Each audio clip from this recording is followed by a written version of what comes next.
menggunakan uang negara, Pak. Kalau misalnya untuk fasilitas, misalnya Pak, kita dapat rumah dinas, kita dapat motor dinas, mobil dinas, itu tapi tidak cuma digunakan untuk kantor aja, tapi juga digunakan untuk kayak beli makan atau mungkin kita main jalan-jalan gitu Pak. Itu gimana menurut? Ya, sebenarnya kalau bicara tentang tadi ya, fasilitas ya, apakah mobil, motor, rumah, sepanjang memang fungsi utamanya untuk katakan operasional kendaraan kantor, ya mestinya digunakan kantor gitu. Ya, misalnya gini, kan banyak kejadian motor, mobil mestinya standby di kantor, ternyata standby-nya di garasi rumah. Itu jelas itu pelanggaran. Atau dia waktunya lebih banyak digunakan untuk mondar-mandir urusan keluarga, untuk kondangan, untuk shopping, untuk rekreasi, itu juga sama. Artinya sudah masuk ke ranahnya korupsi, ada pelanggaran atas fasilitas gitu kan. Tapi kalau misalnya dipakai siang, teman-teman mau makan siang gitu, pergi bareng ke warung atau restoran Padang makan bersama, ya itu enggak. Tapi yang menjadi sorotan sekarang banyak tuh, jadi kendaraan plat merah ternyata lebih secara porsi penggunaan banyak kan non dinas, seperti itu ya. Jadi mudah sebenarnya dideteksi gitu. Banyak yang kadang-kadang dipakai untuk keluarga gitu, sementara ada staff yang mau menggunakan untuk supervisi, kadang-kadang ada kendala gitu. Seperti itu ya Mbak ya. Halo? Jelas ya? Ya, jelas Pak. Makasih banyak. Oke. Ya, kita lanjutkan bahwa salah satu di dalam unsur ketika teman-teman mempelajari ALISCOM ya, analisis isu kontemporer, ini terkait dengan teknis.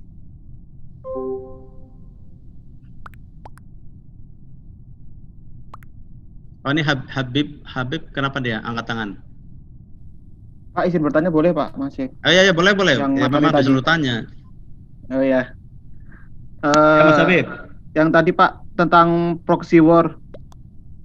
Nah itu bagaimana caranya kita bisa tahu kalau kita ini sedang menjadi korban proxy war Pak? Terima kasih. Ya. Jadi saya berangkat dari hal yang kecil ya. Ya misalnya tadi, contohnya dari hal yang misalnya keseharian kita pakai, misalnya penggunaan alat komunikasi ya, alat komunikasi misalnya salah satunya merek Samsung lah gitu kan. Nah kalau secara kemandirian, secara kebebasan kita semakin tidak ada peluang untuk ke yang lain, itu juga salah satunya kita sedang terjebak ke sana, ke proxy war. Kedua, kalau kita dalam posisi misalnya itu teknologi ya. Kedua, misalnya dari sisi agitasi ya. Misalnya kita sering nonton tuh antara kelompok A sama kelompok B seolah-olah berhadap-hadapan. Ya. Nah, kita merasa dalam posisi yang ikut dalam satu kelompok ya, tanpa disadari masuk ke dalam jebakan. Itu juga bisa dirasakan. Atau misalnya tadi masuk kepada aspek teknis di pekerjaan, misalnya tadi teman-teman menjadi panitia pengadaan barang, tiba-tiba yang mendikte, yang mempengaruhi banyak kan kok dari penyedia jasa tertentu ya, perusahaan A gitu, secara spesifikasi, secara detail aturan main, itu juga sama. Jadi hal-hal seperti itu sebenarnya bisa dirasakan gitu.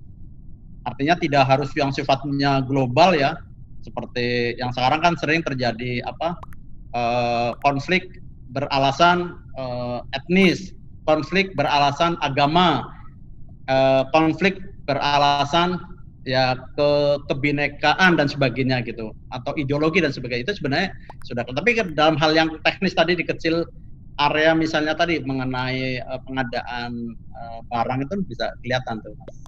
Seperti itu ya. Gimana, bisa ditangkap?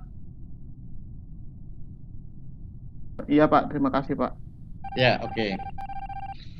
Oke, kita lanjutkan. Berikutnya adalah terkait dengan teknik analisis isu. Jadi nanti teman-teman ada dua hal ya, memahami isu kritikal dan teknik analisis isu. Ya, Karena nanti salah satu kebutuhan teman-teman di dalam memahami bagaimana menemukan isu, bagaimana menemukan permasalahan itu sebenarnya untuk menjawab persiapan teman-teman merancang yang namanya aktualisasi. Jadi misalnya Mbak Yosepin di seksi apa, Mbak? Saya di seksi sosial, Pak, tapi diperbantukan di neraca. Ya, oke, neraca. Misalnya apa yang kira-kira hari ini di neraca itu menjadi permasalahan, Mbak Yosepin? Feelingnya Mbak Yosin selama 7 bulan kok kayaknya saya menemukan sesuatu yang belum berkinerja, apa kira-kira Mbak? Apa ya, Pak? Ya misalnya apa, worksheet atau panduan atau apa gitu ya. Misalnya saat ini kok panduannya masih gayanya konvensional gitu ya. Panduan penyusunan PDRB misalnya gayanya masih gaya jadul gitu ya. Kan perlu dihadirkan gaya kekinian ya. Bagaimana nggak perlu lagi buku printed tapi sudah buku yang ada di Android gitu ya. Ya. Jadi memahami isu kritikal hari ini. Jadi ya kalau bicara negara mungkin isu hari ini COVID ya, semua orang lagi pusing gitu kan. Atau mungkin tadi masih ada unsur-unsur kriminal misalnya kan. Ya. Kalau yang kecil karena kebutuhannya untuk membuat aksi aktualisasi tadi, oh ternyata di seksi saya di neraca buku panduan penyusunan PDRB masih gayanya gaya konvensional gitu ya, belum eye sketching, belum menghadirkan teknologi. Yang kedua isu isu yang berkembang gitu kan. Jadi ya tadi misalnya bicara tentang SP ya, SP kan dari mungkin kemarin combine method menggunakan sebagian data dari Dukcapil, kemudian menggunakan teknologi jadi SP online gitu kan. Tapi di dalam SP online sendiri tadi kan ada permasalahan, jadi orang belum semuanya mudah menggunakan seperti itu. Nah, kemudian ada isu potensial ya seperti tadi, misalnya teman-teman yang TU ada nggak yang di TU? Ada nggak yang di TU? Ada nggak yang di distribusi? Siapa distribusi? Ada Pak. Ada Pak. Mbak Jandriana apa distribusi? Ricardo. Oh Ricardo distribusi. Ya distribusi. Ya distribusi. Misalnya pernah survei harga nggak? Ada Pak, 3 triwulanan.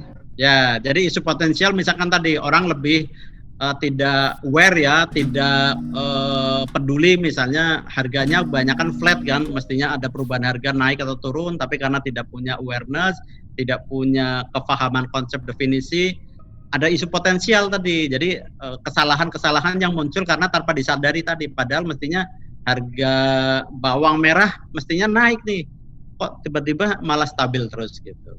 Nah, ini menjadi dasar teman-teman melihat apakah di unit kerjanya dilihat dari sisi mungkin tadi buku-buku panduannya sudah modern atau belum, kemudian kuesionernya sudah bagus atau belum, kemudian dari publikasinya sudah bagus atau belum, kemudian dari sisi pengolahannya sudah bagus atau belum, apakah sudah masuk kepada penggunaan kata cloud atau belum. Jadi teman-teman bisa melihat itu semua. Nah, tentunya dalam rangka mendapatkan apa isu yang muncul menjadi menjadi segera dilakukan oleh teman-teman untuk diperbaiki, ya ada 3 kemampuan mengidentifikasi. Ada yang environmental scanning gitu kan.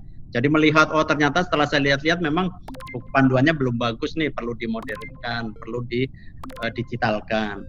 Atau yang tadi sifatnya problem solving. Jadi selama ini mungkin kalau monitoring tidak online ya, selama ini ada keterlambatan, jadi dibikin otomasi. Ya, dan berpikir analisis artinya bisa menggunakan satu referensi yang mungkin karena menonton YouTube, karena membaca buku dan sebagainya, ini sebagai dasar bagaimana teman-teman kritis ya, berpikir analitikal sehingga oh ternyata perlu nih kalau di neraca mungkin yang namanya data fenomena ya kalau neraca ya.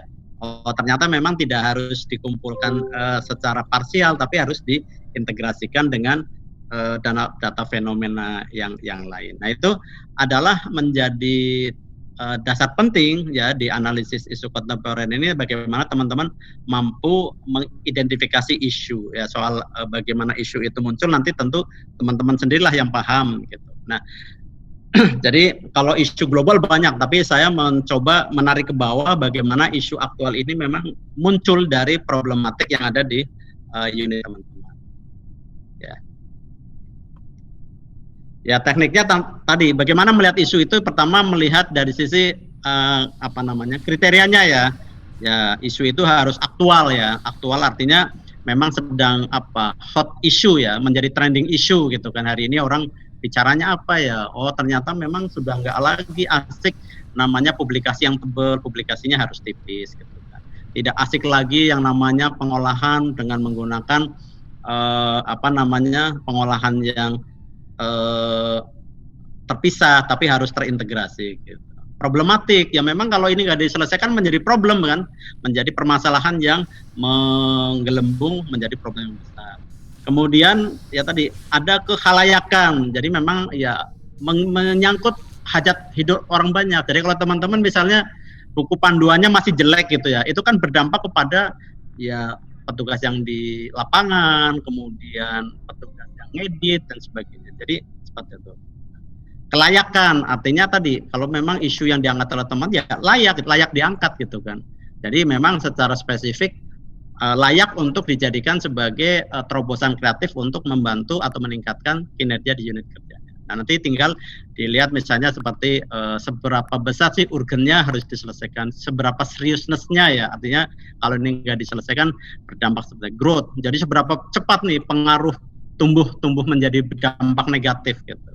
Nah, ini semua sebagai dasar bagaimana teman-teman mampu, jadi nanti apa itu aktual, apa problematik dan sebagainya ada di buku. Jadi saya nggak menjelaskan satu persatu, tapi setidaknya dasar pikir teman-teman seperti itu. Teknik analisis ini menjadi salah satunya, lapisan isu dan alat bantunya ini menjadi prinsip dasar gitu ya teman-teman nanti menemukan isu yang ada di unit kerja. Jadi kalau isu-isu yang sifatnya kenegaraan, global banyak sekali. Tapi saya bawa kepada bagaimana memahami isu yang nanti ada kebutuhan terkait dengan merancang aktualisasi teman-teman. Ya, ini salah satu teknik analisis. Jadi nanti ada fishbone, ada SWOT, tapi SWOT saya nggak saat terangkan, nanti tinggal baca saja.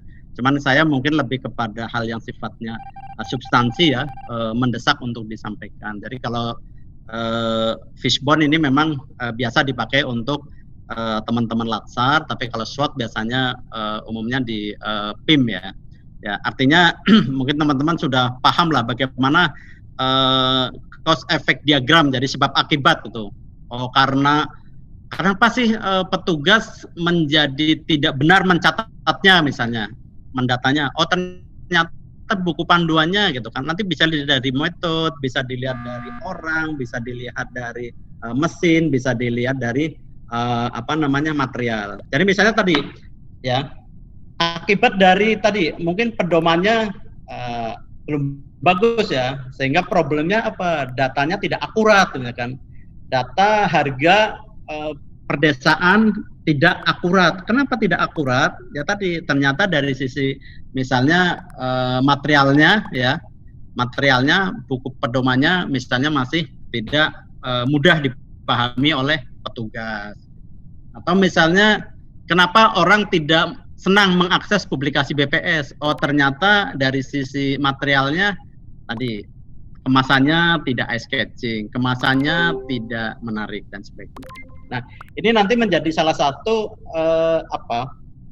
alat ya, alat bagaimana teman-teman nanti menemukan problem gitu kan. Problem tadi misalnya bahwa sekarang di neraca publikasinya belum bagus. Nah, itu tadi akibatnya hasil pendataan dari survei khusus neraca misalnya tidak akurat gitu kan. Nah, bagaimana membuat satu terobosan ide kreatif, gagasan kreatif ingin membuat panduan yang lebih efektif dan efisien untuk memudahkan petugas gitu.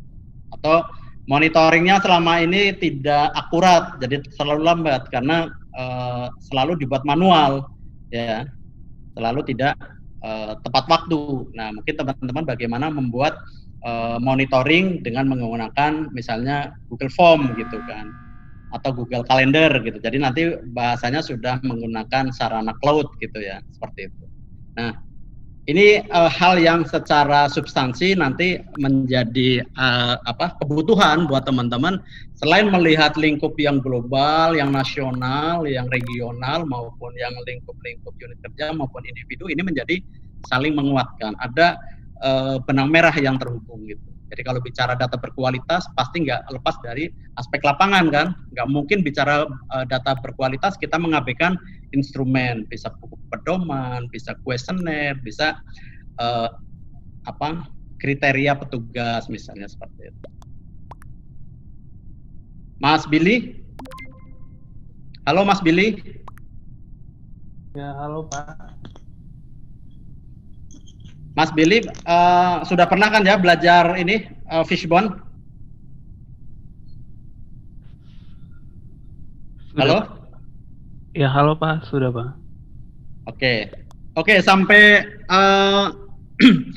sampai di teknik analisis ya. Kira-kira ada pertanyaan sebelum kita masuk diskusi kelompok?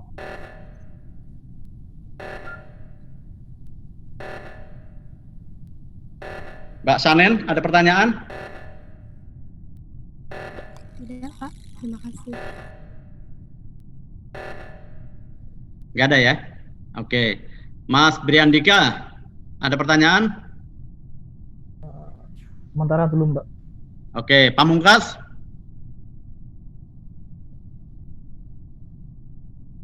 Sementara belum, Mbak.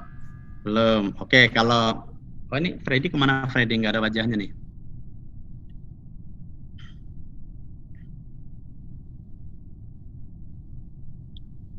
Elizabeth gimana Elizabeth, jelas ya?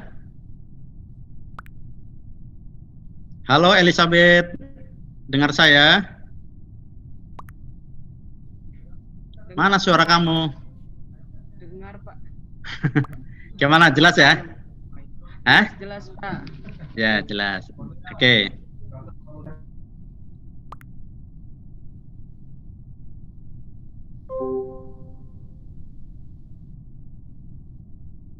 Oke.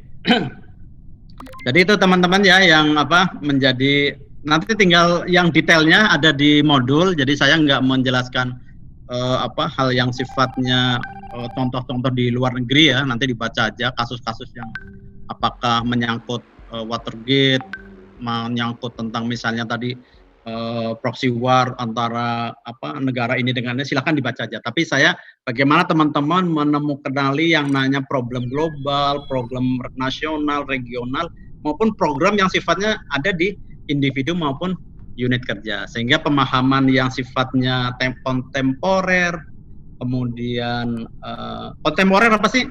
Kan ini ya berkembang sepanjang waktu ya. Nah itu seperti itu. Nah itu menjadi penting. Baik ya, itu mungkin sebagai ringkasan diskusi, sebagai interaksi materi. Jadi nanti teman-teman tinggal membaca detailnya. Tapi saya berharap karena belajar hari ini sangat terbuka ya, silakan saja mencari referensi yang ada di literatur sangat banyak. Jangan terjebak kepada modul saja, tapi pengkayaan itu menjadi penting buat teman-teman, sehingga nanti cakrawala teman-teman, daya nalar teman-teman, daya kritis, kemudian daya kreativitasnya dari waktu ke waktu terbangun, kemudian semakin tadi modal insaninya semakin terasah terus, jadi intelektualnya nambah, kemudian emosionalnya bagus, sosialnya bagus, ketabahannya bagus, kemudian modal insan yang lainnya semakin sehat gitu ya. Jadi belajar ini kalau kata Pak Kecu gitu kan, Pak Kecu kan pernah menyampaikan untuk meningkatkan kapasitas ya, lakukanlah dengan cara-cara yang menyenangkan gitu. Jadi nggak usah terlalu stres gitu kan. Jadi kata Pak Kecu, meningkatkan kapasitas, pilihlah dengan cara-cara yang menyenangkan. Tentunya tidak berarti tidak serius, tapi serius sersan ya, serius tapi santai. Baik, kita selanjutnya masuk ke diskusi kelompok. Mas Ketua, mana Mas Ketua? Mas Irfan tadi ya? Mas Irfan. Ya Pak. Ya. Oke, jadi kita sekarang membentuk kelompok ya, kelompok diskusi. Ya. Nanti dibikin berapa? 5 atau 6 kelompok? Halo Mas Ketua? Ngikut aja Pak saya Pak. Ya, ya. Kalau orangnya 38 Pak. Kemarin sudah pernah diskusi kelompok kan ya? Sudah pernah. Ya, saya ngikut saja sama Mas Ketua. Silahkan diatur by random atau by feeling.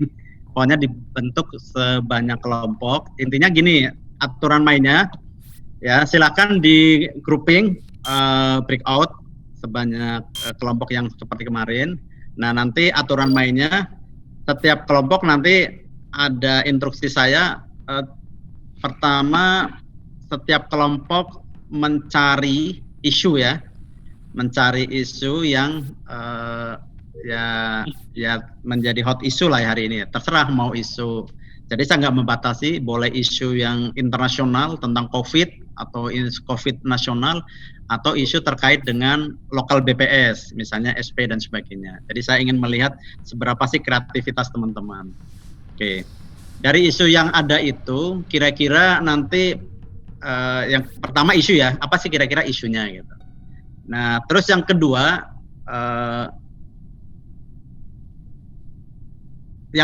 adalah tadi sudah belajar fishbone ya. Nah, nanti kira-kira coba tools ini dipakai gitu kan. Misalnya tadi masalah COVID kira-kira kalau dikaitkan atau apapun lah ya, nanti dikaitkan dengan empat komponen, method, man, mesin, kemudian apa namanya material seperti apa gitu. Itu kedua ya. Jadi cost efeknya seperti itu. Nah kemudian yang ketiga, dari isu yang ada itu kan tadi dikaitkan dengan sesuatu yang sangat mengganggu, misalnya terkait dengan korupsi, terkait dengan narkoba, terkait dengan proxy war, terkait dengan, nah kira-kira ada nggak unsur yang walaupun kecil lah ya, tapi kita ingin mencoba mengkait-kaitkan, walaupun nanti mungkin lingkupnya BPS kan ada peluang-peluang korupsi gitu ya. Jadi yang ketiga kira-kira dari unsur-unsur yang kontemporer tadi terkait dengan aspek-aspek itu seperti apa, ada apa tidak. Oke. Nah yang keempat, saya ingin membangkitkan kreativitas karena tadi kan salah satunya modal insani itu unsur intelektual ya. Jadi saya ingin mencoba kira-kira cara meramu, cara menyajikannya itu lebih menarik gitu ya. Jadi yang keempat tadi artinya bagaimana teman-teman nanti membuat hasil diskusi dalam bentuk mungkin semuanya PowerPoint, tapi kalau saya amati kemarin ada yang buatnya statis, ada yang dinamis, seperti saya ingin melihat saja seberapa sih sebenarnya modal insani ini teman-teman sudah mulai menunjukkan ya dari sisi tadi misalnya intelektual, mungkin di sana terlihat dari kreativitasnya. Oke. Nah nanti setelah itu semua selesai, setiap kelompok presentasi ya, presentasi sekitar 10 menit sampai 15 menit lah sekitar itu. Nanti yang lain kelompok yang lain memberikan feedback, masukan, ya seperti itu. Gimana kira-kira bisa dipahami ininya, aturan mainnya, Mas Ketua? Bisa Pak. Bisa ya? Oke. Jadi saya ingin melihat bagaimana teman-teman melihat unit-unitnya atau yang lain sebagai satu medan ya untuk melihat bahwa itu lingkungan strategis. Oke, kalau sudah jelas, silahkan Mas Ketua breakout menjadi berapa? Ini nanti untuk berapa lama ya Pak diskusinya Pak? Jadi nanti kita kan isoma jam 12.15 ya? Iya Pak. Ya, jadi nanti gini, saya akan masuk ke setiap room ya. Jadi sekarang dibentuk aja, nanti saya akan masuk ke setiap room menambahkan beberapa informasi yang mungkin terkait waktu. Jadi sekarang dibentuk aja, nanti sudah terbentuk langsung kerja aja. Oh baik Pak, sebentar Pak, ini masih saya bagi Pak. Oke. Nanti saya jangan lupa dijadiin co-host atau host yang bisa berkunjung ke setiap room ya Mas Ketua ya.